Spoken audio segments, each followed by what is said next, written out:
Dia, boa tarde, boa noite, boa madrugada para você que está ouvindo aí. Se você está na Estação Internacional Espacial, bom dia, boa tarde, boa noite, boa madrugada, tudo durante o período desse podcast também.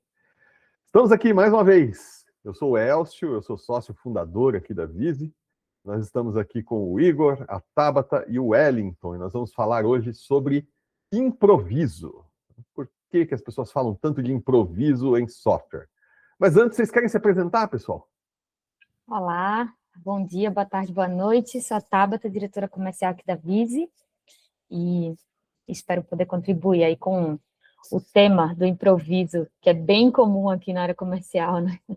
Beleza. Bom, eu sou o Igor, eu sou coordenador de software aqui, de desenvolvimento de software na Vise, e vamos lá para mais um podcast interessante. Meu nome é Wellington, então, assim como o Igor, também sou coordenador aqui na Vise, e não precisa nem falar que improviso e gambiarra é um negócio também que está presente aí no nosso dia a dia, né? Gambiarra, foi ótimo. Essa já é a minha primeira pergunta, né? Quando a gente fala improviso, a maioria das pessoas associa a palavra improviso à palavra gambiarra, né? A falta de profissionalismo e tal. Por que a gente tem tanto medo da palavra improviso? De onde vem isso, hein? Eu acho que é por causa do incerto, né? Então, o improviso foge do planejado, né? Então, você sempre sai da curva, de forma positiva ou não, mas você sai do planejado, né? Então, como é algo inesperado, né, imprevisível, acredito que isso cause receio nas pessoas, né? Eu tenho... Pode falar, Tabata. Vai lá primeiro. Você vai falar que, assim, acompanhando esse pensamento do Well, né, de, assim, as empresas exigem, muitas empresas exigem hoje em dia, essa previsibilidade, né, que a gente tem essa previsibilidade. Eu acho que existe uma associação que foi feita historicamente, né, que o improviso, ele é, como que eu posso dizer, uma falta de preparo, né? Então, quando aí existe esse negócio de não temos previsibilidade, então não estamos preparados. Só que o mercado hoje em dia é muito instável, né? Não dá para a gente ter 100% de previsibilidade. Então, o improviso, às vezes, pode ser, quando usado de forma com bom senso, eu acho que ele pode ser muito bom para as empresas. Eu concordo com a Tabata, acho que a gente tem que ter um equilíbrio, né? Não dá para ser 100% improvisado, né? Senão vira um caos, mas também não dá para querer planejar tudo à frente, nos mínimos detalhes, porque senão nada sai do papel, né? E quando sai, de repente está velho já, ou não funciona, não é mais a sua necessidade, né? Então acho que tem que ter um equilíbrio aí entre as coisas. Por que na prática o improviso ele vai permitir que times às vezes entreguem valor mais rápido do que um processo super planejado, hein? Eu acho que sempre que envolve burocracia, né, você tem um delay aí, você tem alguém freando os times, né? E eu acho que também o processo de improviso, além dele entregar às vezes mais rápido, ele também deixa a criatividade fluir melhor, né? Então você não está amarrado a um fluxo que tem que ser seguido, né? Então você acaba descobrindo coisas novas durante o caminho, etc. Só tem que tomar cuidado, né, para que esse improviso não vire o certo, né? Então, tipo, uma coisa é você fazer, por exemplo, um MVP, outra coisa é você transformar aquele MVP puramente num produto sem os devidos cuidados, né? Então, acho que o improviso é bem legal para você fazer esse processo de MVP, testar coisas, né? Trazer soluções mais rápido, mas tem que ter depois ali uma volta naquilo dali para refatorar e rever se está tudo certo, né?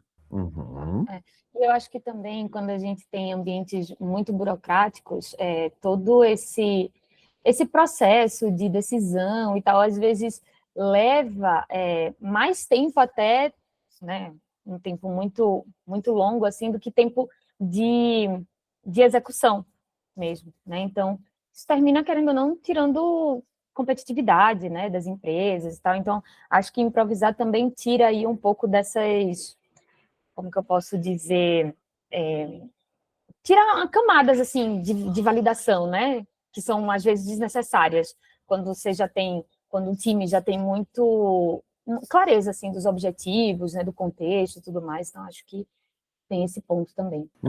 Essa questão de camadas de validação, acho interessante que você pegar o modelo ágil que a gente usa hoje e levar lá para a década de 60 lá, pessoal ia chamar de improviso, né? Mas hoje é como a gente faz software. Ele funciona muito melhor do que Waterfall e aqueles outros modelos, né, antigos. Uhum.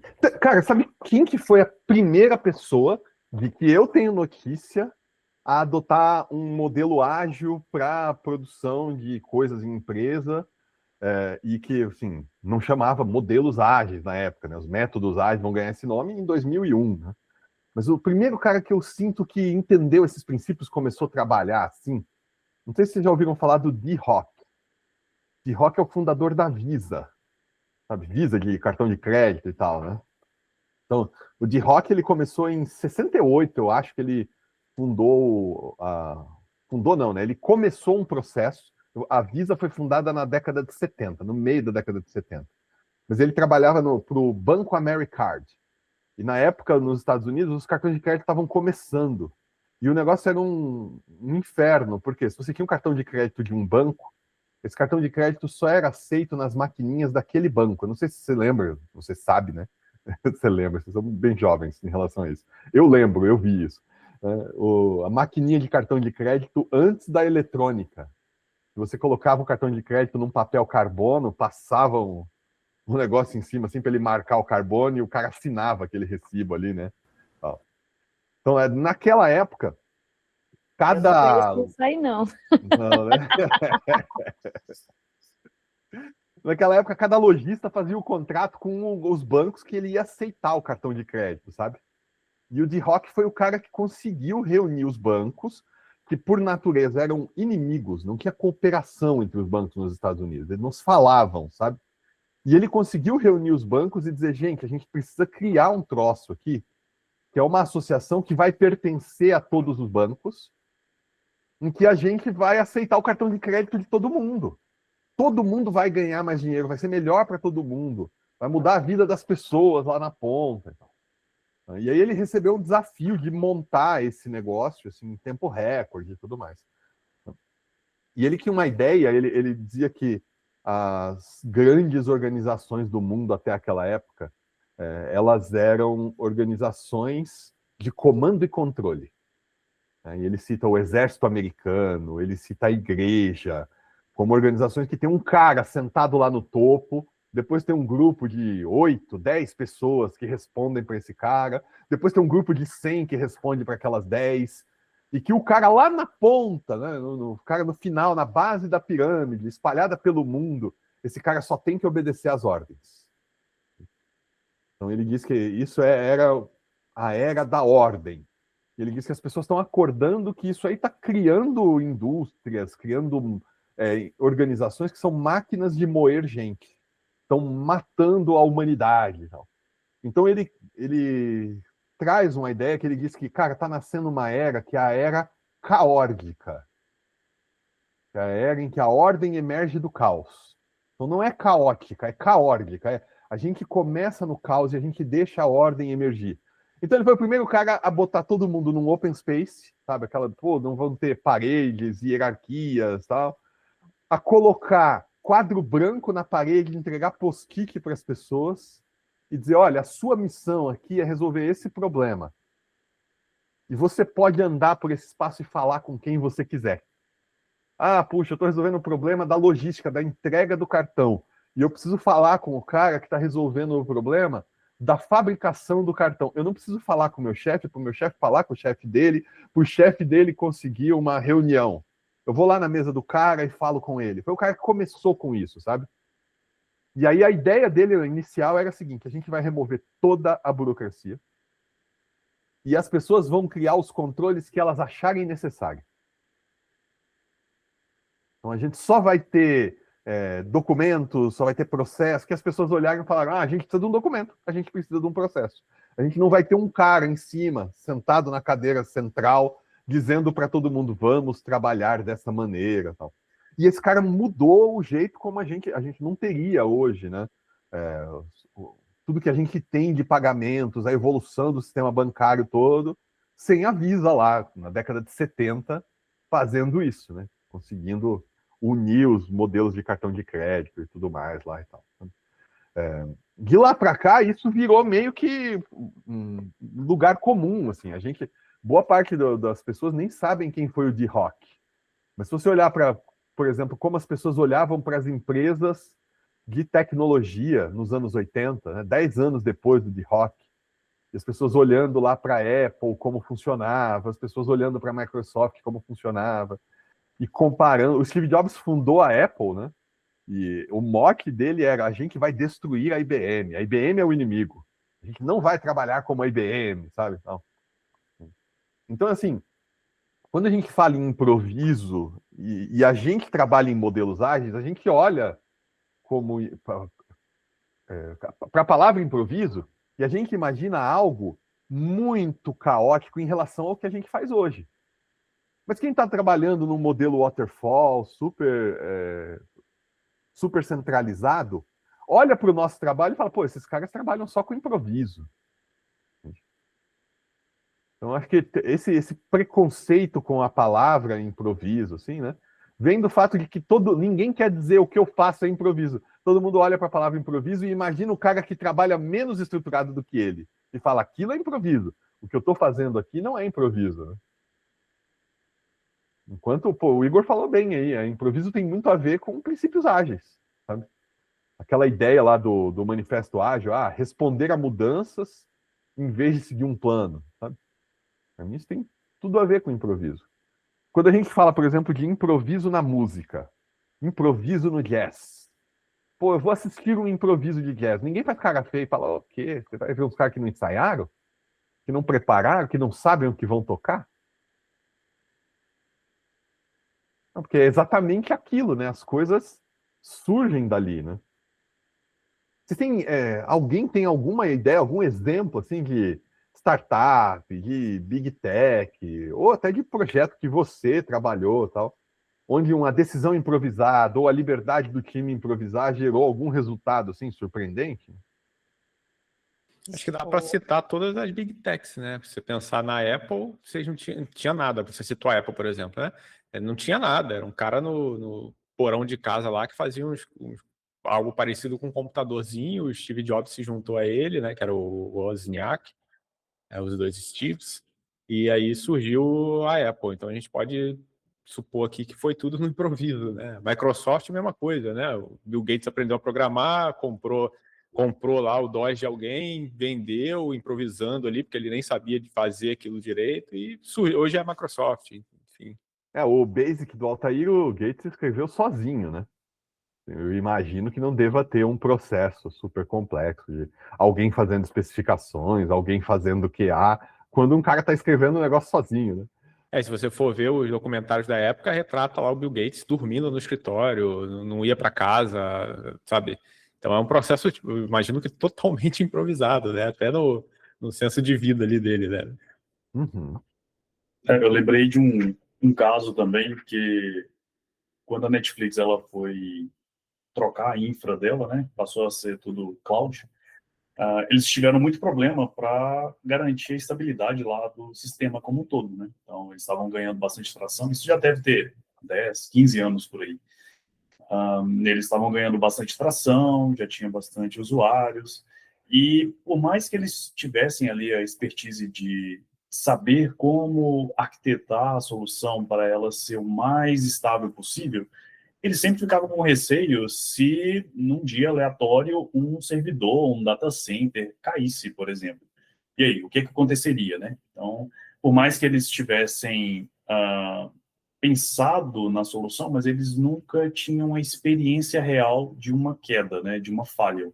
E a gente sabe que hardware, enfim, né, quase tudo aí, tem falha. Nada é 100% o tempo todo, né? Então, eles tinham bastante dificuldade para conseguir avaliar se a arquitetura como um todo sustentaria, se manteria em pé em caso de falha. E aí eles começaram a eles montaram uma ferramenta lá que, a princípio, seria muito pontual, era só para testar, e aí eles até nomearam de Chaos Monkey, né? Então, é como se fosse literalmente um macaco mesmo entrando numa sala de controle e desligando coisas aleatórias. Então, eles criaram essa ferramenta para tentar resolver um problema de imprevisibilidade.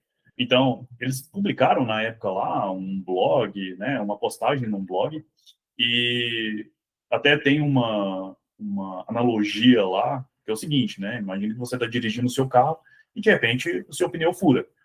O que é melhor? Você fazer isso num dia de chuva, no meio de uma rodovia, ou lá no domingo à tarde na sua calçada?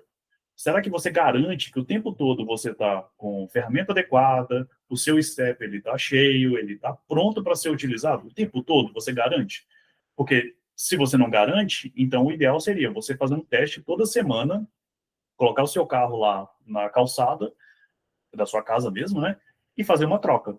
Você faz lá toda semana, ou seja, no dia que vier a furar o pneu de verdade, você está preparado, porque você sabe que suas ferramentas estão lá, o seu step estará pronto, porque você revisou na semana passada, então tudo bem. Então, eles montaram essa ferramenta para tentar mitigar, pelo menos, esse problema, e deu certo. Então, quando eles montaram isso, e essencialmente a ferramenta, ela desliga alguma parte da infra, né? Então, um servidor, enfim, alguma parte. Alguma parte aleatória, não tem como o pessoal se preparar para, essa semana vai desligar tal parte. Não tem. Então, ninguém sabe o que vai acontecer. A única coisa que eles sabem é que alguma coisa vai ficar fora do ar. E aí o objetivo da equipe deles é garantir que, mesmo que isso aconteça, e pode acontecer de verdade, mas, no caso, é um contexto controlado, é bem pensado ali, por mais que seja aleatório, mas ele é planejado. Então, usarem essa situação para montar uma arquitetura cada vez mais resiliente, né, mais robusta. E isso deu tão certo lá, porque a princípio seria para testar isso, né? Essa questão específica de derrubar um elemento da infraestrutura. E deu tão certo lá que a postagem que eles fizeram é o Simian Army. Então é como se fosse o exército de símios, né? Então eles começaram a criar um monte de símios. Então eles têm lá o Chaos Monkey, esse especificamente, que ele vai tentar desligar uma parte específica da infraestrutura. Eles têm lá, por exemplo, o gorila do caos também. Então, o gorila, ele derruba uma região inteira da Amazon, por exemplo. Então, ele vai lá, tira ela inteira e verifica se as outras regiões que ainda estão disponíveis ainda suportam a demanda dos usuários sem que eles percebam, né? Sem que exija uma operação manual, alguma coisa do tipo. E aí, para mim, isso é um dos exemplos típicos, assim, que era para resolver um problema específico, num contexto e escopo bem limitado, e acabou virando uma coisa que eles aparentemente praticam regularmente. Até se pesquisarem, quem tiver interesse, pesquisem pelo termo, tem diversas postagens sobre isso, assim, da equipe técnica da Netflix, detalhando cada símil deles, né? Tem vários lá, enfim. É bem interessante. O fato disso não ter virado um meme, né? Pô, a Netflix simplesmente funciona. Quando você... eu quero assistir um negócio, tem na Netflix e tem em outro streaming, a gente fala, não, vou assistir na Netflix, que eu sei que vai vir com qualidade boa, não vai cair no meio, não vai ficar travando, simplesmente funciona, sabe? Isso não ter virado um meme, não ter virado um negócio, puxa, travou a minha Netflix, deve ter sido algum macaco que puxou o fio do servidor e tal. O fato das pessoas nem saberem que isso existe, a não ser pelo fato deles terem contado, é sinal de que deu muito certo, né? Agora, vocês estão nesse mercado aí há um tempão, atendendo empresas de tecnologia de todo porte. A gente faz projeto para empresa familiar e faz projeto para multinacional, faz projeto para empresa, indústria familiar de segunda geração e para governo. Vocês conseguem imaginar pegar um decisor de tecnologia, não? Um diretor, um gerente e tal, de qualquer operação que você conheça e tentar defender uma ideia dessa? Tentar dizer, não, vamos criar um robô aqui que fica desligando os servidores para a gente ver se... Mas desligando onde? Em produção, desligando lá os servidores para a gente ver se está robusto mesmo. Acho que vamos te conectar da call se eu fizer um negócio desse. Vou fazer um robô para te puxar, te tirar da reunião toda vez que você entrar, né? Pode crer, vai ser ao contrário o efeito. Quando a empresa tenta eliminar todo tipo de improviso, com processos, com burocracia, com controles, né? Que problemas surgem? Quais são os problemas? Acho que ela vira o governo, basicamente. É boa. Pode cortar essa parte, inclusive. Não, pode deixar. Eu acho que, assim, o mais óbvio é a lentidão, né? Porque, obviamente, quando você tem processo muito engessado, você fica mais lento, né, nos processos aí de tomada de decisão e tudo mais. Mas eu acho que o principal, e que talvez seja até mais impactante, é perda de engajamento do time, sabe? Porque as pessoas, elas deixam de inovar, deixam de trazer a sua criatividade, né, e tudo mais, justamente porque elas não acham que tem essa autonomia, né, para adaptar as decisões, os caminhos, né, e tudo mais. Então, quando você tem um time que perde o engajamento, fica mais aquela coisa assim, tô no automático aqui cumprindo tarefa, mas não tô tão comprometido com o resultado final, né? Eu acho que é mais ou menos isso. Uhum. Eu acho que talvez dê para citar um exemplo do passado da IBM, né? A gente falou da Apple, né? E a IBM dominava o mercado, ela que inventou o conceito de PC que a gente entende hoje, né? E quem é a IBM hoje? Assim, quer dizer, eles são gigantes ainda, mas em comparação com o que eles já foram, né? Enfim, eles são um exemplo desse modelo mais engessado, né? Um exemplo que me vem à cabeça é a ideia de DevOps. Sabe? Todo mundo fala de DevOps hoje, as empresas estão trabalhando o conceito e tal, mas eu acho que o conceito de DevOps hoje fugiu muito da ideia original, sabe? A gente começou a falar em DevOps em 2009, depois de uma apresentação do Flickr, né, numa conferência, em que eles trouxeram um cara que era um programador da equipe de desenvolvimento do produto, e um cara que era o cara de infra, né? Que hoje o mercado chama de SRE, né? Cuidava da infraestrutura. E os caras fizeram uma palestra juntos, tá? Um falava um slide, o outro falava o outro e tal, falando sobre como no Flickr eles tiraram a parede que dividia esses dois times. Como eles tiveram vantagens quando eles pegaram o time de infraestrutura e o time de desenvolvimento e transformaram num time só. A ideia é esse time aqui constrói esse produto para essa infra, esse time é responsável por manter essa infra no ar. E hoje, DevOps virou, eu quero um desenvolvedor que cuida de operações. Então, ele é um cara que vai programar, infraestrutura as a code, eu quero um cara que vai comandar containers no Docker, no Kubernetes ali e tal, mas ele ainda está num silo separado. Uma coisa é o time de desenvolvimento, outra coisa é o time de infraestrutura, né? Então, quantas vezes a gente é chamado para ir para um war room de cliente? Puxa, caiu o software e tal. Aí chega lá, tá o time de desenvolvimento, tá o time de infraestrutura, e você percebe que esses caras, eles não se falam no dia a dia, eles não trabalham juntos, sabe? Então tá aquele jogo ali de, puxa, mas você subiu alguma coisa aí no software e, essa API não tá respondendo. Aí o cara de dev fala, não, mas eu mudei só um parâmetro na API. Deve ser algum bloqueio no firewall, sabe? Uma conversa que nem devia existir, nem devia estar acontecendo. Eles deviam ser um time só, trabalhando juntos para manter o produto, sabe? Não precisava ter um war room para que esses caras se encontrassem, sabe? Então, esse é o tipo de burocracia que eu acho que é super ruim, né? Que não, o desenvolvedor não vai ter acesso à infraestrutura. Então, tem um cara aqui que tem acesso à infraestrutura que não tem acesso ao código. Que tipo de vantagem isso traz, sabe? Não, porque é melhor, controles, cada um cuida de uma parte. Na prática, tem algum argumento para defender isso? Tem algum tipo de vantagem que isso traz, sabe? Eu nunca consegui enxergar isso, né? O pessoal mais corporativo provavelmente vai levantar o ponto da segurança, né? Essas questões, mas eu concordo com você, não vejo vantagem prática nisso, não. Na prática, quando você fala de segurança, o que eu estou enxergando? Pô, tem um cara aqui que você está dando a ele a permissão de executar o código que vai rodar a sua aplicação. Se esse cara não for confiável, ele vai subir um backdoor lá, ele vai ter acesso aos códigos de cliente e tudo mais, ele vai subir alguma coisa, sabe? Não sei o que, tem code review, sim, mas você não põe qualquer um para escrever seu código, cara. Não... Você tem que confiar nesse cara, entendeu? Tem um outro cara aqui que você confiou em dar para ele o acesso aos servidores. Que tipo de assessment você fez com um e você fez com o outro, que você não poderia ter feito os dois assessments com a mesma equipe, sabe? E, ok, eu quero ter dois caras com acessos separados. Ok, por que esses caras não podem estar na mesma equipe? Sentados um ao lado do outro. Você tem acesso ao servidor, você tem acesso ao código. mas vocês conversam aí o tempo todo. Você que cuida dos servidores, onde roda a aplicação, sua função primária é rodar essa aplicação, você participa das deles da equipe de desenvolvimento. Você sabe o que está sendo desenvolvido, você está montando a infraestrutura para isso, sabe? Vocês estão sentados juntos ali e o desafio de vocês é entregar e manter software, né? Mas não, tem um cara que entrega, o outro que mantém. Não, eu nunca consegui ver uma vantagem nisso. Nunca.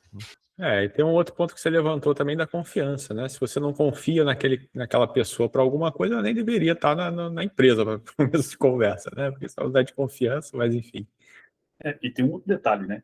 Às vezes a gente conecta aí com um assunto anterior, né, de complexidade e tal. Então, às vezes a pessoa de infra, ela está responsável por um processo super complexo, né, sem necessidade, e aí coloca a burocracia em cima disso, um monte de processo. Então, essa pessoa, ela, por mais que ela deveria ter acesso à equipe de desenvolvimento ali diretamente, mas ela está tão ocupada, né, resolvendo um monte de problema fictício, né, preencher processo, preencher documento, que na prática poderia ser algo muito mais simples, como um todo, né? A própria aplicação, a própria infra, e todo mundo ali conversar. Talvez, obviamente, em aplicações grandes, você precisa ter ali pessoas mais dedicadas à manutenção enfim, ajustes ali de infraestrutura, né? Não dá para deixar só a equipe de desenvolvimento responsável por isso, mas em muitos casos uma infra simples resolveria tudo também, né? Então a gente começa a conectar com outros tipos de problema, né? Não somente a burocracia em si, né? A dificuldade de improvisar nesses cenários, mas também toda a complexidade, né? Todo o ecossistema que foi sendo criado para manter uma aplicação de pé, sendo que muitas vezes isso é totalmente desnecessário, né? Poderia ser algo extremamente mais simples, né? Acho que a gente pode extrapolar que a burocracia é a raiz de todos os males. E burocracia leva a burocracia, né? Então, às vezes, você até tem ali no começo um ambiente bem descontraído, mais solto nas devidas proporções, mas aí uma mudança de gestão, algum tipo de, né, uma mudança de diretoria, esse tipo de coisa, e aí começa a se instaurar um processo num setor aqui, de repente isso passa a se aplicar a todos os setores, e isso vai abrindo precedente, né, digamos assim, e aí as pessoas vão cada vez mais colocando mais processos, porque aquilo preenche uma métrica bonitinha num Power BI lá, um gráfico que não significa nada, mas que fica bonitinho porque ele está mais cheio lá em um determinado mês, porque eu instaurei um processo totalmente burocrático aqui em um determinado setor.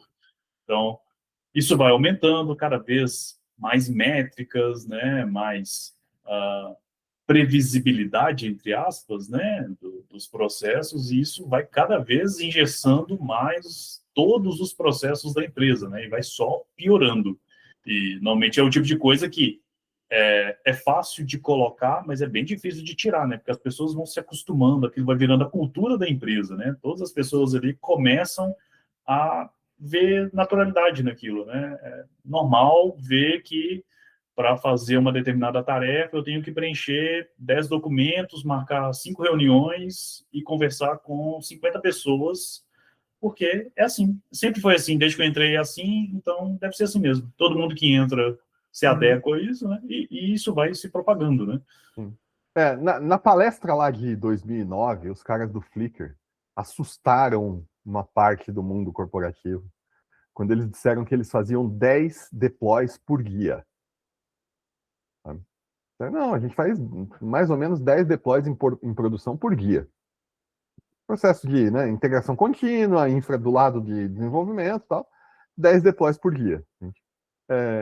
Para a gente que trabalha com modelos ágeis, integração contínua e burocracia leve, isso não é assustador, né? Você pensar que o Spotify, que trabalha com microserviços, tem 500 engenheiros, 500, estou chutando, mas tem mais de 500 engenheiros trabalhando lá e tal. O Spotify faz 3.000 deploys por dia hoje. Tá?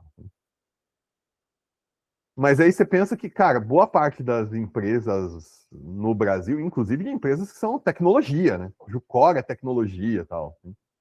faz Gmood agendada. Você precisa preencher uma documentação, uma papelada para poder agendar uma reunião de deploy, né, em que, puxa, vai ter uma galera ali, porque se cair tem a infra, tem o QA, tem todo mundo para garantir e tal, né? Então é um negócio assim, enquanto Spotify, cara, porque você pode falar, pô, mas minha empresa não pode parar, minha operação é essa aqui. E o Spotify? O Spotify não tem uma operação fora do software. O software é o produto, é exatamente o que eles vendem, sabe? Que é alguém que não possa parar como o Spotify, né?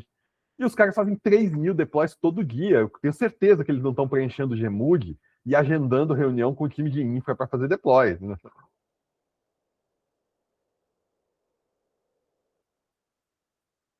Tá mudo aí, Wellington. Não sei se você tá mexendo Não, só concordando mesmo.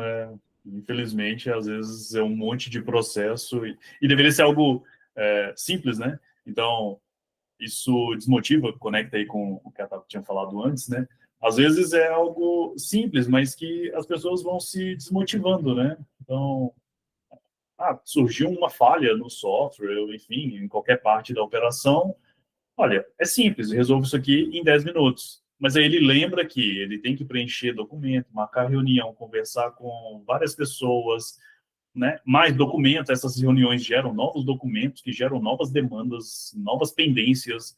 E ali, algo que poderia ser resolvido em minutos, ou sei lá, meio-dia, passa a ser algo de semanas, né? E aí a pessoa simplesmente fica desmotivada em tentar algo diferente, né? Porque ela sabe que, independente do tempo que ela gasta, de fato, para resolver o problema, vai ser lento, independente. Ela pode resolver rápido, mas vai demorar de todo jeito. Então, não tem muito motivo para tentar fazer rápido ou de um jeito diferente do que é praticado, né? Sabe que o resultado final vai ser sempre o mesmo, então, tudo bem. Então, faz do jeito burocrático mesmo. E ainda é estranho você ver isso hoje em dia, né? Porque se você pensa quando esses caras começaram, você tinha que provisionar hardware, você tinha que fazer uma série, dependendo do que você fosse subir e tal. Era uma dificuldade imensa, né? Hoje em dia é tudo num piscar de olhos. Você jogou lá na nuvem, chegou mais capacidade, ela expande sozinha, se tiver com o mínimo de configuração, enfim. E tudo funciona magicamente, né? Mas a gente tem mais amarra ainda do que talvez a gente tivesse no passado para subir software, né? É só para não repetir muito, né, o que a gente já conversou no outro podcast sobre complexidade, né? Então, muitas vezes isso tudo... Então, nós temos ferramentas melhores, nós temos hardware melhor hoje, e o processo ficou mais lento, né? Então, o que não faz absolutamente nenhum sentido, né? Então, deveria ser muito mais simples hoje do que era há 30 anos, né? Então, a gente vai vendo que os processos vão ficando mais difíceis, novas arquiteturas super complexas que simplesmente não se justificam em nenhum ponto, né? Mas que simplesmente, né, servem ali para a burocracia de uma empresa, precisa seguir um certo padrão, precisa seguir as diretivas de uma plataforma que eles usam, né, de infraestrutura, por exemplo. E, enfim, e aí todo o ecossistema disso, né? Então, as empresas que fornecem infraestrutura, elas também têm interesse, né, de que você vai ficando cada vez mais preso a ela, usando os recursos específicos dela. Tudo isso vai adicionando complexidade no processo, novas funcionalidades. Então, as pessoas precisam fazer cursos sobre aquilo. E quando você pega tudo isso e coloca no horizonte, assim, você percebe que muitas das vezes é totalmente desnecessário, né? Então, uma solução muito mais simples resolveria 90% dos problemas aí que as pessoas têm de resolver os problemas de fato, né, do dia a dia, enfim, novas você me fez fazer uma viagem no tempo agora. Você falou assim, 30 anos atrás e tal. E aí eu lembrei de 25 anos atrás. 25 anos atrás, eu trabalhava na Gelri, empresa de RH. A gente fazia um site de currículos, né? E é um site que toda a ferramenta da Gelri era grátis para o candidato. Quem pagava o uso era a empresa. Tá? Então tinha muito currículo, muita gente, sabe? A gente chegou a ter acho, 20 milhões de currículos. Assim, um volume grande de currículos ali. O software na época era feito em ASP, que era faz 25 anos isso, desculpa. E a gente fazia deploy, cara, todo dia, sabe? E eu me lembro que o Igor falou, né, de infraestrutura. Eu me lembro do meu chefe comprando um servidor para colocar, o colocation, né? O servidor é colocado, você comprava um servidor, mandava entregar no data center e dizia, instala esse servidor aí para eu ter internet nele, para eu poder servir meu site e tal. Então era uma máquina física ali, né? Colocation, que não tinha dimensionamento automático, nada disso e tal. E a gente fazia deploy arrastando arquivos no FTP. E eu não tô com saudade disso, eu não tô falando de a gente voltar a arrastar arquivos em FTP e tal. Mas o que eu tô dizendo é que a gente devia, e inclusive a gente programador, acho que tem um pouco de culpa nisso. Porque a gente devia parar e se perguntar assim, cara, eu tinha um software ali que era bastante complexo, sabe? As buscas, cruzamentos de dados, tinha bastante complexidade. Eu passei uns 8 meses fazendo o que eles chamavam de busca avançada. Tem uma ferramenta de busca, tinha vários filtros ali e tal, numa base de 20 milhões de currículos, né? Cada currículo com vários registros relacionados e tudo mais. E a gente rodava isso num servidor simples, colocation, sabe? Que, cara, pô, era um servidor caro para aquela época, mas era um servidor de 25 anos atrás. Você faz ideia de quanto que um VPS hoje é poderoso comparado com aquilo, né? Aí hoje eu vejo empresa com muito mais orçamento do que o que a gente tinha, com tudo que a tecnologia desenvolveu, e a gente vai desenvolver um negócio e eu preciso ter um cluster de VPS orquestrados com virtualização, com não sei o que e tal. Você vai ver para atender 1000 clientes. Então, eu acho que a gente, programador, tem um pouco de culpa nisso também, porque programador gosta de problema difícil, gosta de coisa complexa, né? Então, eu sinto que a galera de tecnologia às vezes complica o que está sendo construído. E quando você constrói um produto complexo, com uma arquitetura complexa, você acaba tendo muitos pontos de falha, muita coisa para conferir. E aí colocar burocracia nisso acaba sendo uma necessidade, acaba sendo bom. Não, pô, precisa ter controles, porque eu subo um negócio aqui, quebra outro lá, e o negócio é muito complicado e tudo mais. E eu não sei se a gente está construindo coisa complicada demais que não precisava, né? A resposta normalmente não está construindo o suficiente, né? Acho que quando a gente olha aí no mercado, né, outras pessoas da área também, a gente percebe que muitas vezes é completo exagero, né? Soluções VPS aí, por exemplo, né? Você poderia colocar lá uma instância simples, né? Mas entram uma série de conceitos, né? De um escalonamento automático, esse tipo de coisa, por exemplo, que quando você pergunta para as pessoas mesmo responsáveis pela aplicação, quantas vezes isso realmente foi necessário? Quando você colocou lá, no valor mínimo lá, por exemplo, aguentou? Aí a pessoa, sim, aguenta. E quando que não aguentou? Às vezes nunca aconteceu, né? Aí você pensa toda uma solução super complexa, né? Para um problema que nunca existiu, né? E você pensa no caso de que acontece um problema futuro. Tá, mas e se não acontecer isso, né? Às vezes nunca acontece, né? Às vezes a aplicação nasce e morre sem acontecer nenhum evento desse tipo, né? E às vezes isso vai tornando tudo tão difícil que os problemas que não aconteceriam numa infra simples passam a acontecer. Então cai um sistema aqui, derruba tudo. Aquela complexidade toda vira o problema, né? Exatamente. Ele precisa escalonar. Aí, de repente, num dia lá, ele escalonou para 0. Né? De repente, ele matou um serviço lá porque, por algum motivo, ele não detectou tráfego, sei lá. Aí pronto, você derruba uma parte do sistema porque o outro sistema super burocrático de detecção de tráfego não funcionou. E pronto. E aí você derruba o sistema e aí agendam reuniões e aí vão tentar descobrir o que aconteceu. Vira uma série de processos para tentar melhorar o processo complexo que já existia. E aí, de novo, eu volto no ponto de burocracia vai levando burocracia, né? Porque provavelmente isso vai levar a uma situação em que eles vão precisar revisar o que aconteceu, mexer no processo para ele ficar mais complexo ainda, para evitar que isso que acabou de acontecer volte a acontecer. Inclusive, isso aí eu já vivi, mas eu não posso citar nomes. Pô, eu estava pensando a mesma coisa aqui, Igor. Eu estava pensando exatamente nisso. Mas esse caso, inclusive, é emblemático. A gente não pode dizer o nome aqui, mas a gente atendeu um pessoal que eles não tinha 200 clientes, cara. Estava começando, que era um piloto, não sei o que e tal, sabe? E gastava mais de 20 mil reais na Amazon.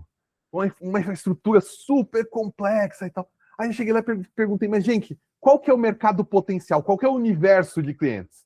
Se a gente conquistar o mercado inteiro, quantos clientes a gente vai ter? 20 mil. Puxa, aí, essa... O cara subiu a infraestrutura do Facebook para suportar 20 20 mil clientes em potencial, que se eu conquistar todo esse mercado, eu vou ter 20 mil clientes, sabe? E eu pensando, como é que a gente, com um servidor de 20 anos atrás, né, na época, tinha 20 anos que eu tinha trabalhado na Gel, a gente atendia 20 milhões de pessoas, né? Por que eu preciso ter isso tudo para 20 mil usuários no máximo, né? Mas aí tem um outro ponto também que eu acho que a gente não pode esquecer disso, né? Que empresas são feitas de pessoas, não de tecnologia, né? Então, sempre que você vai ver esse tipo de coisa, tem algum motivo na cultura, sabe? Então, tem dois aspectos que eu gostaria de explorar que tem a ver com isso, tá?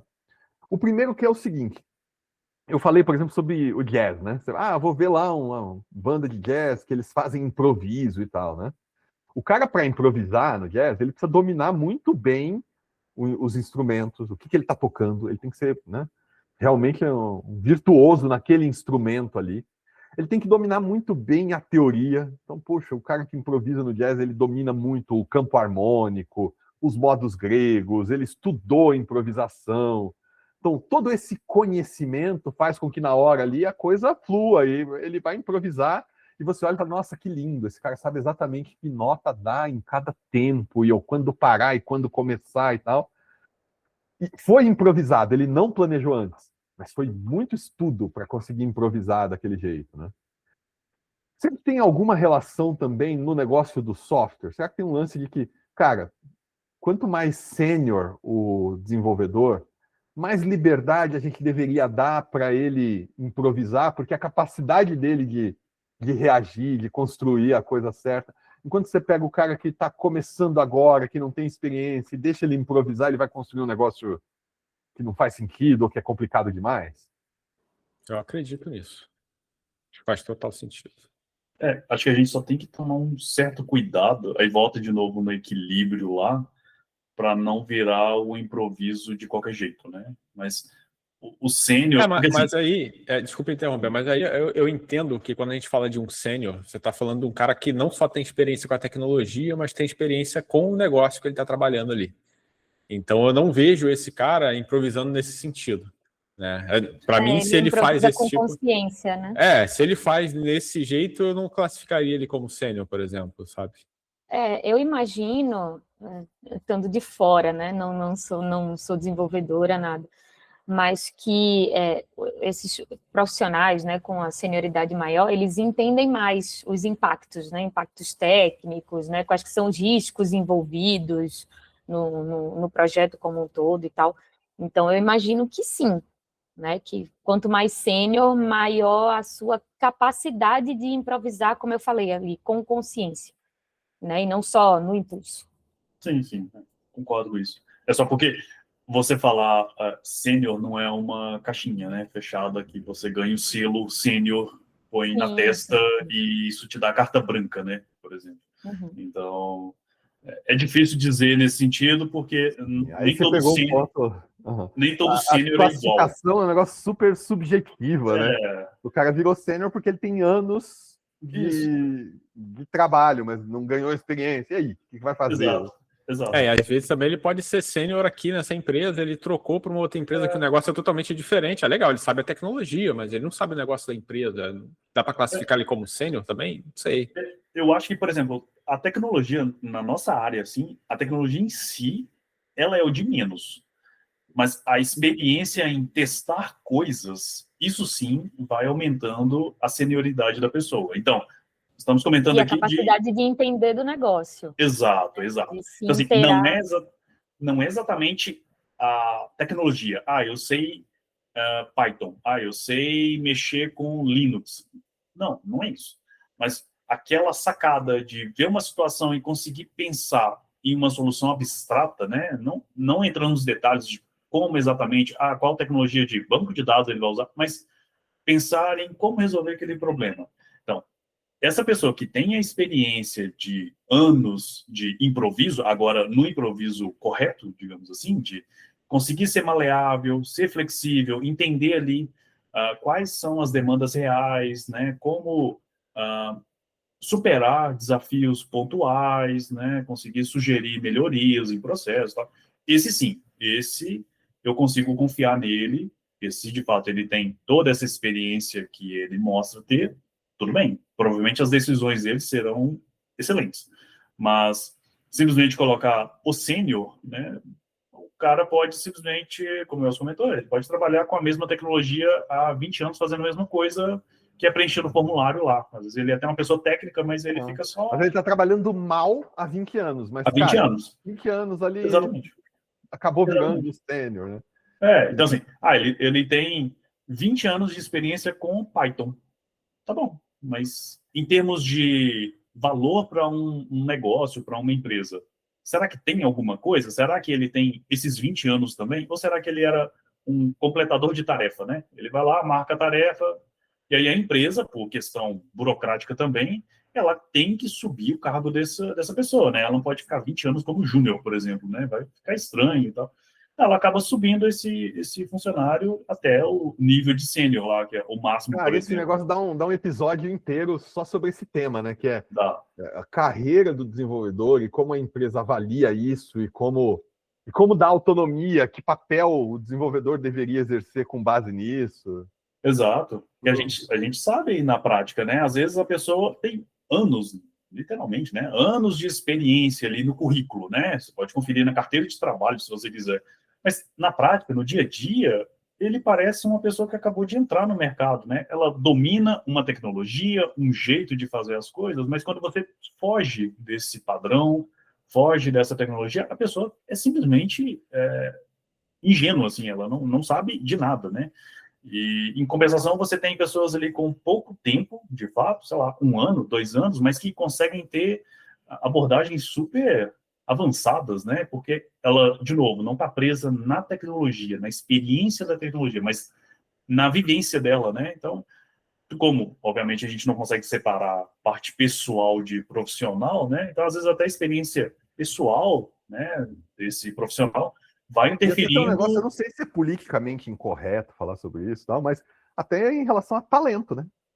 Sim, Tem uns caras que simplesmente nasceram com talento, cara. Tem uns caras exato. que você vê, pô, esse menino estudou 2 anos, arrumou um emprego, em 6 meses ele tá fazendo coisa que, cara, eu levei 5 anos para aprender e ele já tá fazendo, sabe? Acontece, né? Exato. Então, é difícil de comentar sobre senioridade, mas se a gente considerar o sênior que estamos comentando aqui, né, que tem a capacidade de se adaptar, ele realmente é sênior nesse sentido, e não sênior na carteira lá, somente no LinkedIn, tudo bem. Então, realmente, Vamos fazer um episódio sobre isso depois. Acho que esse tema é bem legal. Vai ser... Tem um outro ponto também que tem a ver com o ser humano, tal, que é como a empresa lida com o erro, sabe? Porque boa parte dos modelos de gestão que a gente tem foram herdados lá da gestão militar, sabe? As empresas dos Estados Unidos que criaram os modelos de gestão, que foram as indústrias, né, do começo da Revolução Industrial e tal. O modelo de gestão não surgiu do zero, né? Todo aquele trabalho do Taylor e do Ford para criar a divisão do trabalho ali, uma otimização e tal. Mas tinha também o lance de como lidar com as pessoas. E as empresas foram criadas assim, estrutura de comando e controle. Um cara no topo, e as pessoas que respondem a ele, e as que respondem aos que respondem a ele, uma estrutura hierárquica e tal. E isso faz com que o cara lá na ponta, o cara que está na base da pirâmide, seja visto como alguém que tem que cumprir as ordens e não cometer erros. E o que é um erro? Um erro é não cumprir as ordens, é não fazer o que foi pedido para ele e tudo mais, sabe?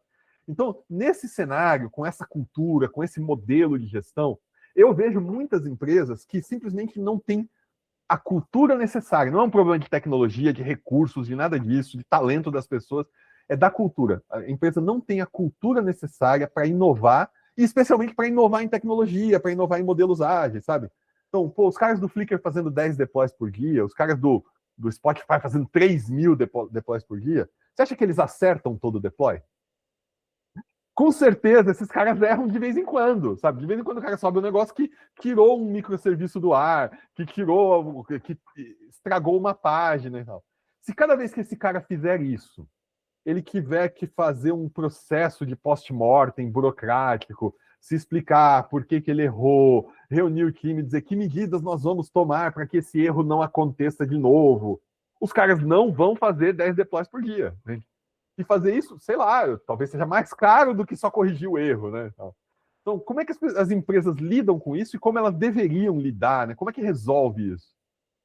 Então, aí eu acho que vem muito dessa mentalidade de não querer resolver o problema, que é achar o culpado, né? Acho que esse que é o principal problema, né? Você vê em muitas empresas essa busca por alguém para apontar o dedo e dizer, não, a culpa é dele, né? E não, vamos resolver o problema e vida que segue, sabe? Uhum. Eu acho que essa parte de achar o culpado é sempre muito tenso, né? Porque dá para Principalmente dizer... quando o culpado é a gente. Não, sim, mas eu falo, é um processo que, se você avalia, coloca ele em perspectiva, ele não faz nenhum sentido, sabe? Porque, tudo bem, que ache o responsável, a pessoa. Ok, que diferença faz exatamente? Será que, a menos que você queira saber, por exemplo, se houve uma falha sei lá, no onboarding dessa pessoa, ela não sabia de um processo interno da empresa. Tá, mas considerando a situação como um todo. Então, elas comentou aí, ele fez um deploy que derrubou uma página. O interessante não é corrigir o problema e avaliar o impacto disso, né? Entender por que isso aconteceu, se não tinha um jeito melhor de resolver esse problema, do que simplesmente ficar caça às bruxas, né? E aqui também, obviamente, nós não podemos comentar nomes, né? Mas nós temos casos assim, né? Então, às vezes, gasta-se horas, dias. Vocês estão muito me fazendo viajar no tempo hoje, É. né? Eu me lembro de uma reunião, um diretor de uma empresa, tinha várias equipes de desenvolvimento lá e tal, alguém que tinha cometido um erro, não era do nosso time dessa vez, então o Igor falou, pô, é ruim quando o problema é nosso, né? Mas alguém, de um fornecedor lá que tinha cometido algum erro, né? E o cara falou assim, não pode ser desse jeito, erro tem que ter nome e CPF. Ele falou essa frase, né? E eu pensei, mas por quê? Sabe? Se esse erro tiver que ter nome e CPF, ninguém vai inovar nesse lugar. Porque a pessoa pensa assim, eu tenho que ter certeza antes de subir, senão eu vou ser perseguido, vai ser uma caça às bruxas aqui. Sim. Sim, foi o que eu pensei também, né? Essa questão do medo, eu acho que é o maior bloqueio, assim, para você inovar, né? Quando você não permite essa cultura de errar, beleza, vamos buscar a solução para esse erro, acho que você termina não tendo evolução técnica. E essas situações vão se espalhando pela empresa e vão fazendo parte da cultura, né? Então, por exemplo, eu fiz um procedimento, uma publicação de algo que quebrou. Então, tem todo aquele movimento, por mais que tenha sido direcionado a mim, mas eu conto isso para outras pessoas, né? E tudo aquilo vai gerando um ambiente tenso, né? Porque as pessoas vão ficando com medo, assim, quase tem que ajoelhar no milho lá para ser perdoado, né? Porque tem que ter a bênção lá do gerente, né? Ele abençoar você, porque senão você não pode continuar na empresa, né? E aí isso vai gerando um ambiente terrível, né? Porque as pessoas elas começam a ter medo de fazer a coisa certa, né? Porque se a errada é assim, né? A certa é até perigoso também, né? Então as pessoas até evitam fazer muita coisa, né? Porque se faz muita coisa, a chance de uma delas dar errado é maior, né? Então é melhor fazer pouco, fazer certo do jeito que eles querem aqui, porque vai que eu faço um certo que não é o certo deles, e eu vou ser caçado do mesmo jeito.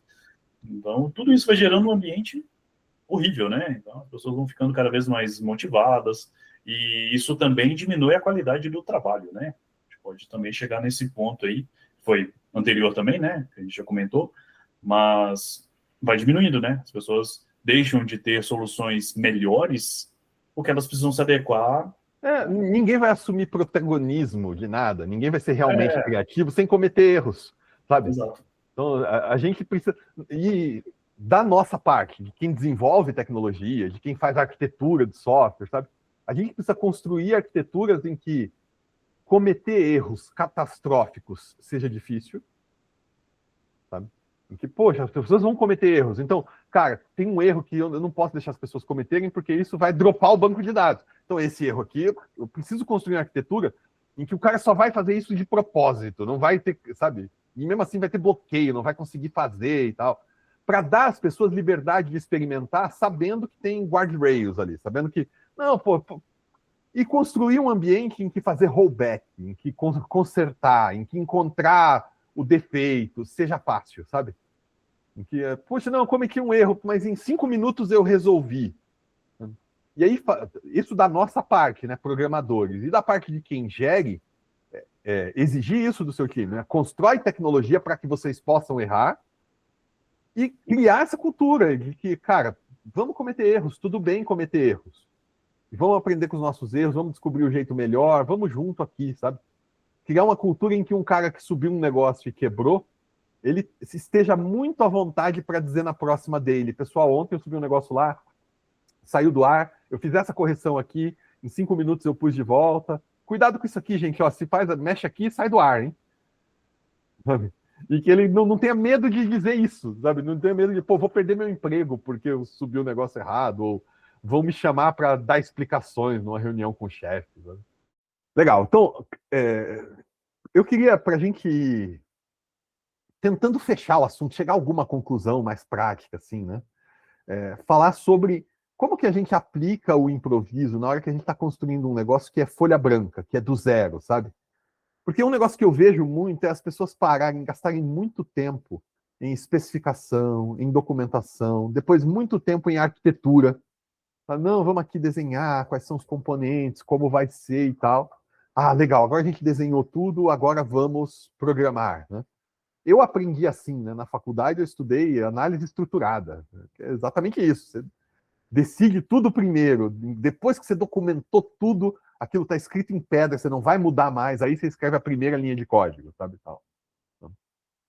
E eu acredito que essa coisa tinha que ser muito mais fluida, muito mais dinâmica, né? Isso devia emergir, devia ir com folha em branco, com um rascunho, cara, esse é o problema que eu tenho que resolver, como podemos resolvê-lo? Não, vamos fazer um rascunho, vamos fazer algum diagrama aqui, vamos comunicar a ideia, né? Vamos discutir juntos a ideia, e vamos começar a construir, sabe? Só que isso vai gerar dívida técnica, sabe? Vai gerar poxa, a gente construiu, mas não é bem isso que a gente queria. Vai gerar, sabe, problemas para o futuro. Como a gente lida com isso? Acho que problemas para o futuro, né? Dívida técnica é inevitável, né? Qualquer projeto sempre vai ter, por mais regrado que você seja, vai ter alguma coisa ali de dívida. Eu acho que para solucionar isso é testar o mais rápido possível, né? Então, eu acredito nesse modelo do MVP, né? Então, você tem uma ideia ali, está surgindo do nada, você tem que construir algo e colocar para testar, porque só essa experiência aí com o seu cliente real, né? Quem vai de fato usar aquela ferramenta que você está desenvolvendo, que você vai descobrir o que é válido ou não, o que funciona, o que não funciona, né? Eu acho que é por aí. E experimentar, né? Não tem jeito, né? Só planejar não indica nada, né? Você não consegue nem dizer exatamente onde pode ser improvisado, por exemplo, né? Porque você já está engessando tudo, né? Então você já fixou as posições, né? Não existe liberdade de movimento ali. Então, o ideal realmente seria começar a experimentar e aí, puxando o gancho, né, de como adaptar isso nas empresas, é importante o que o Elcio comentou, que é delimitar, uma vez que você já conhece a aplicação, já conhece o uso dela, começar a delimitar as áreas perigosas, né, digamos assim. Então, um banco de dados, um acesso ali, né, que consiga, por exemplo, derrubar o banco como um todo, apagar dados, né, principalmente coisas irreversíveis, né, ou que reverter seja extremamente custoso, né. Então, começar a delimitar essas áreas para então você definir que, olha, o que não estiver aqui, tudo bem. Errar, tudo bem. Então, no nosso dia a dia, né, normalmente código em si, né, a aplicação em si, é algo simples de reverter, né? Então, assim, você tendo ali um jeito de detectar pelo menos casos mais críticos, né? Então, se o medo é derrubar a aplicação como um todo, ok, então, no processo de publicação, faz uma checagem, faz um teste lá, end-to-end, por exemplo, verifica se a aplicação pelo menos fica de pé. Se não passar, Então, ali a O rollback segurança, né? automático nem vai para o ar. Nem vai, olha, não funcionou aqui, olha, o que vocês fizeram aí, não sei o que, né? É como se o pipeline lá, ou enfim, o script que você tem lá de checagem, ele está te dizendo, olha, não sei o que você fez, mas derrubou lá a aplicação. Foi tão crítico que eu não consegui exibir uma página importante, que é a tela de compra, por exemplo. Então, ter esses mecanismos automáticos, né, de verificação de partes críticas, pronto, você dá liberdade. Então, a pessoa subiu, o end-to-end vai ser, nesse caso, né, ele vai ser bem superficial, ele vai avaliar alguns pontos, né, mas ele não vai ser algo extensivo, né, ele vai avaliar todas as telas, todos os fluxos, porque senão seria algo inviável.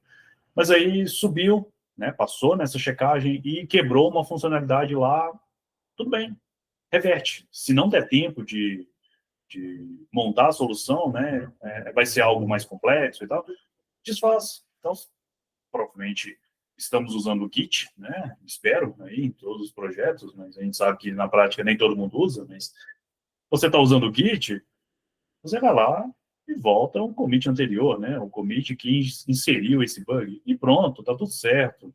Agora a gente trabalha na solução e, enfim, publica depois. Você falou que, poxa, tem que definir áreas, coisas em que não pode improvisar, que não pode dar errado e tal, né? Tem algumas coisas que eu acho que talvez sejam um conselho para todo mundo. Por exemplo, você falou assim, tá usando Git, né? Esse é o tipo de coisa em que não pode improvisar. E não tem nem porquê, é tão simples, cara.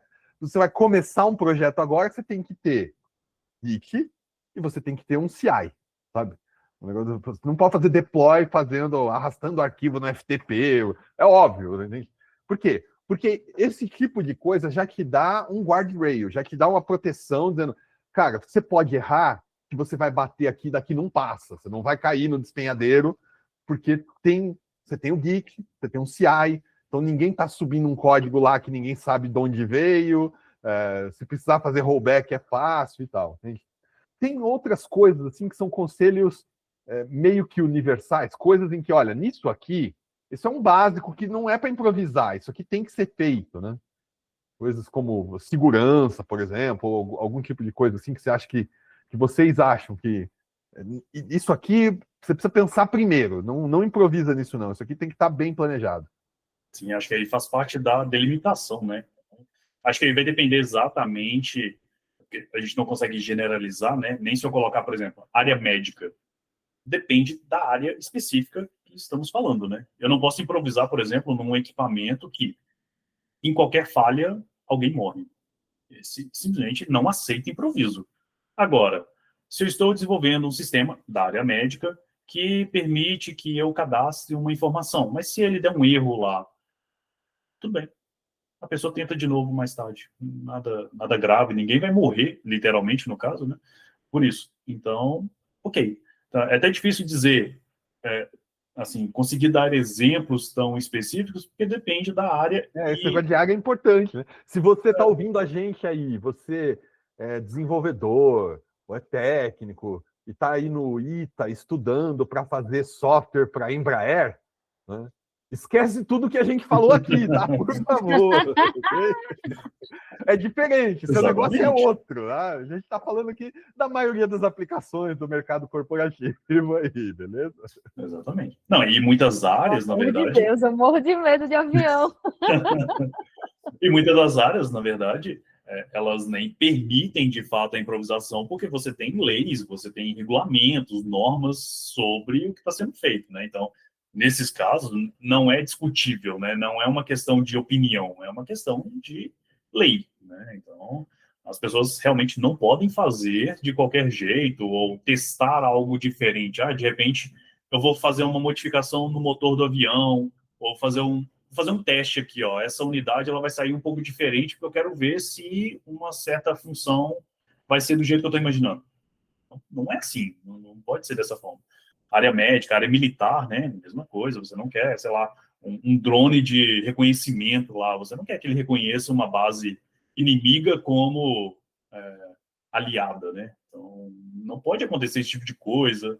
Então, depende da área geral, mas também do que está sendo feito dentro daquela área, né? Eu acho que depende muito do método também, né? Porque você pensa na área de aviação, por exemplo, né?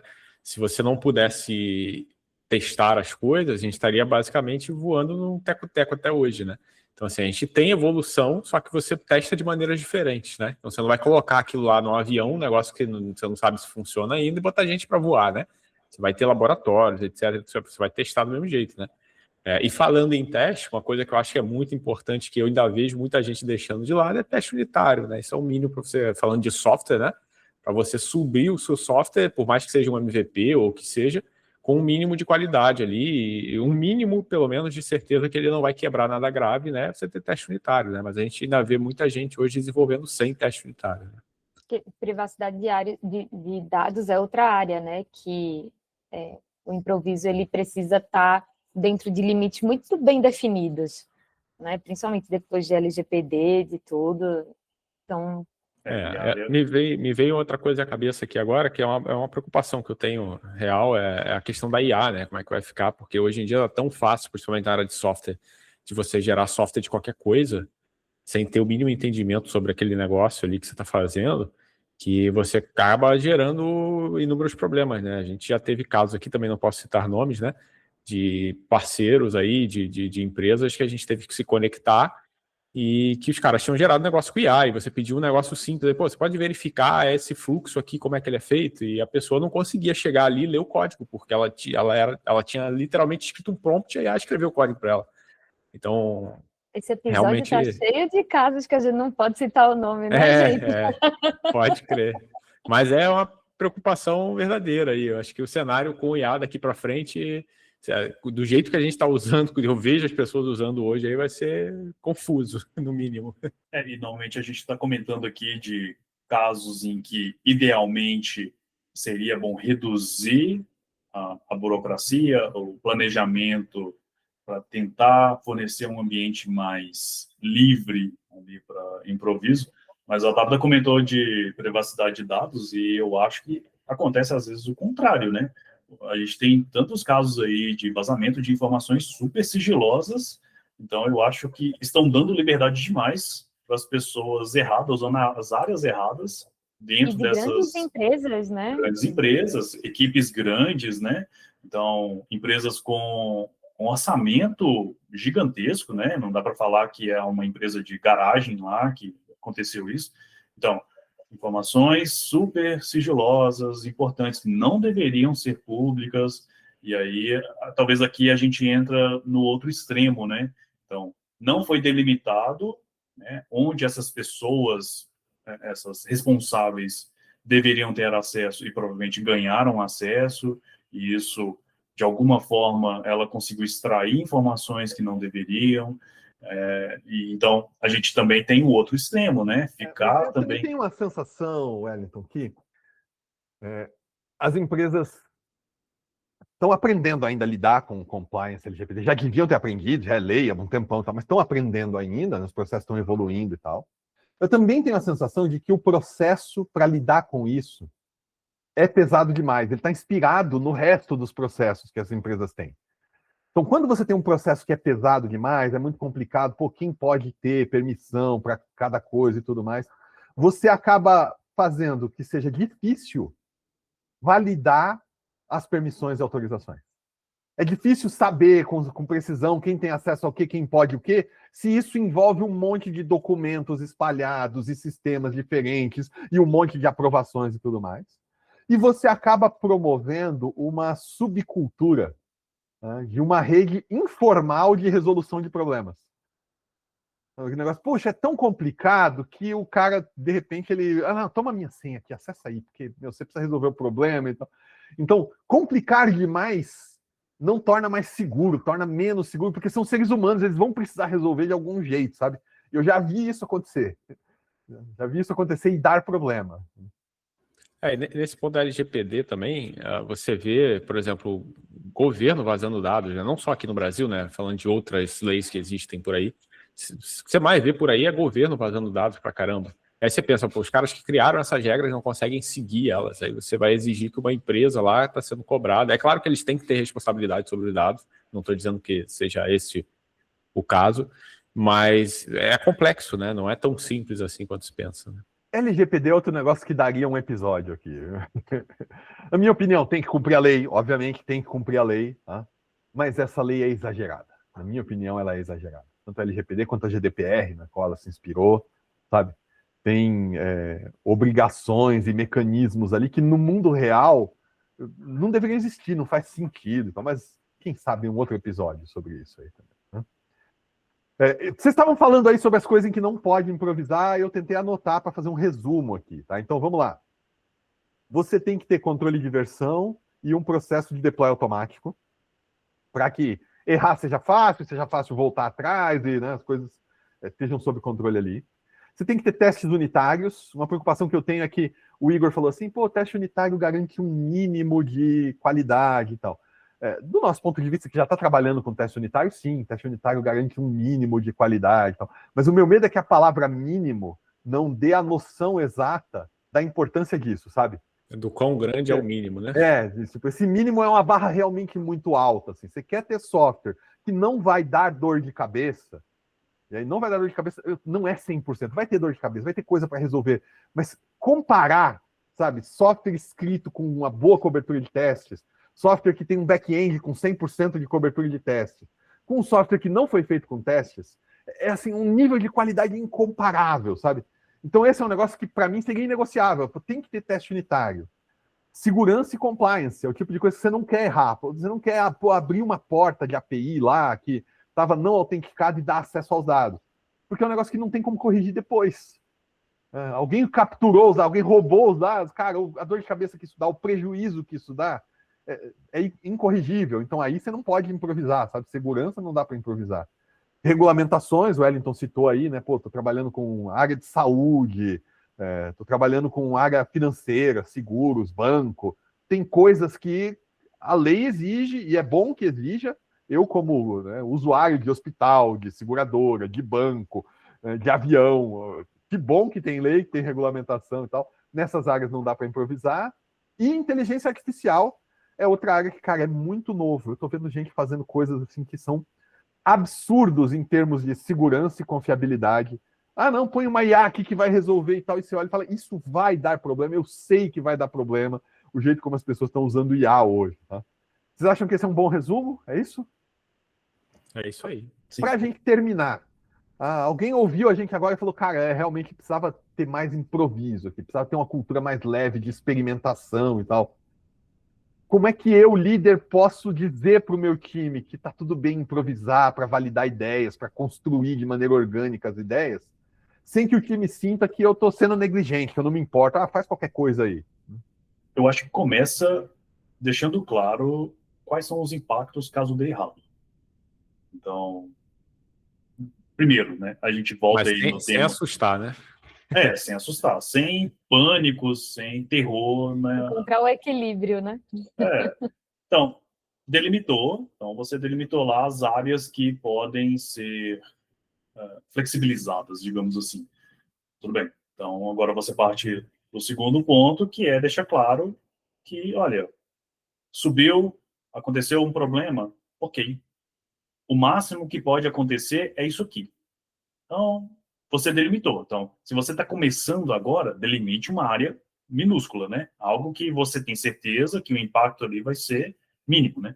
Então, não vai ter impacto financeiro, não vai ter impacto de regulação, ou, enfim, não está violando lei ou qualquer coisa do tipo.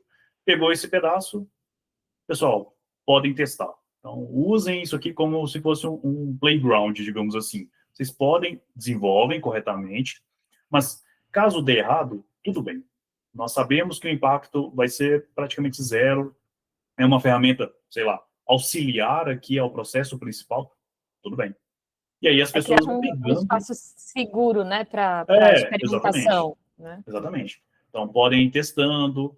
Pode ser que, por exemplo, se realmente tiverem muito receio de zonear, digamos assim, essa área, eles podem criar, por exemplo, uma aplicação separada, por exemplo, e realmente ser um playground, né? E as pessoas vão testando, vão...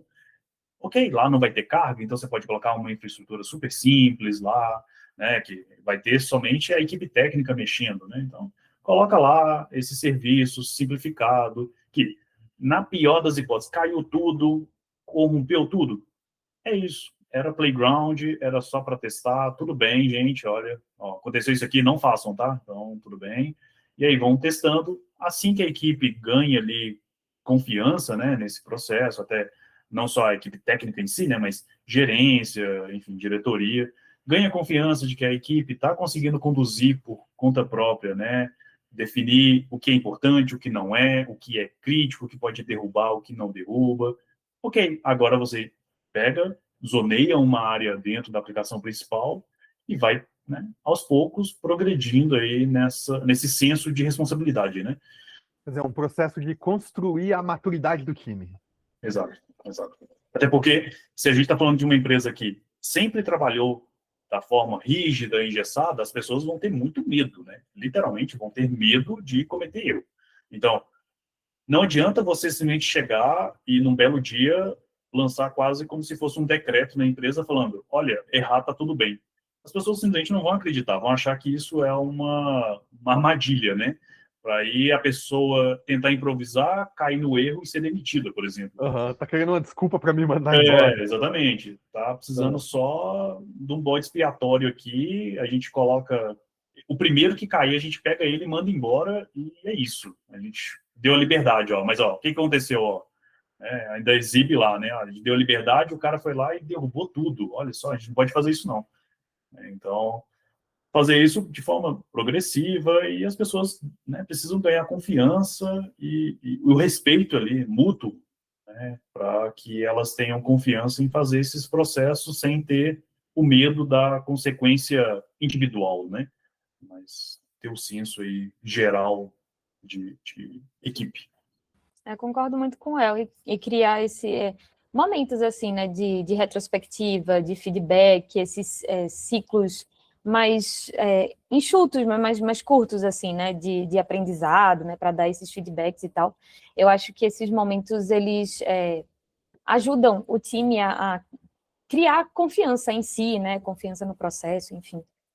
Então acho que é bem isso assim. Legal. Eu acho que é importante também um ponto, se você vai começar com uma equipe sua, um processo mais leve de experimentação, de agilidade, é importante você sinalizar o que está acontecendo para os seus superiores. E sinalizar para eles que você também está num processo de tentativa e erro, porque você vai cometer erros com essa equipe, sabe? E aí você vai comprar a briga com os seus superiores. De dizer, eu errei, não o cara lá do meu time errou, sabe? Mas eu errei, nós erramos juntos, e já corrigimos, eu falei que ia ter erros, eu avisei, mas olha a velocidade que a gente está impondo aqui e tal, né? E aí um último conselho, é claro, chama a Vise para conversar, né? Se você precisa implantar agilidade, você precisa de conselho aí, você tem desenvolvedores, você precisa de ajuda, consultoria, treinamento, para acompanhar, para tornar ágil, para definir esses limites. Você precisa aumentar seu time para desenvolver mais ágil. Você precisa entregar software mais rápido. Entre em contato, chama a gente para conversar, beleza? Então, valeu, pessoal. Até o próximo. No próximo, a gente vai falar de inteligência artificial, porque não dá para fugir desse tema. Tá todo mundo falando disso, então vamos falar também. Valeu, gente. Valeu, gente.